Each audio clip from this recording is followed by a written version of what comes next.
అవసరం ఉంది. దేవుడి దగ్గరకు వెళ్ళినప్పుడు కూడా చంద్రబాబు నాయుడు గారు కళ్ళార్పకుండా అబద్ధాలు చెప్పగలరు అని మరొకసారి నిన్న ఆయన మాట్లాడినటువంటి మాటలు చిమ్మినటువంటి విషయం మా నాయకుడి మీద మా ప్రభుత్వం మీద నిందలు చూస్తే అర్థమవుతుంది. దేవుడు కొలువై ఉన్నటువంటి మండపంలో కూడా రాజకీయ ప్రసంగం చేయడానికి సబబుగా ఉందా, పద్ధతిగా ఉందా? అలాగే మీరు మాట్లాడినటువంటి మాటలు అబద్ధాలు ప్రజలందరూ కూడా చూస్తున్నారని మీరు ఒక్క క్షణమైనా అనుకుంటారా?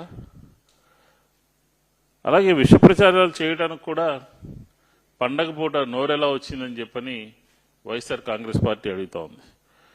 ఎందుకు అంటున్నామంటే భగవంతుడిని భక్తి శ్రద్ధలతో వేడుకోవడానికి వెళ్ళారా, లేక రాజకీయ ఆరోపణలు తప్పుడు ప్రచారాలు చేయడానికి ఆ ప్రాంగణానికి వెళ్ళారా అని చెప్పనేది ఒక డౌట్ వస్తూ ఉంది.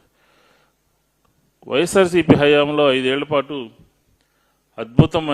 అద్భుతంగా ఆధ్యాత్మిక శోభ వెళ్లి విరిసింది.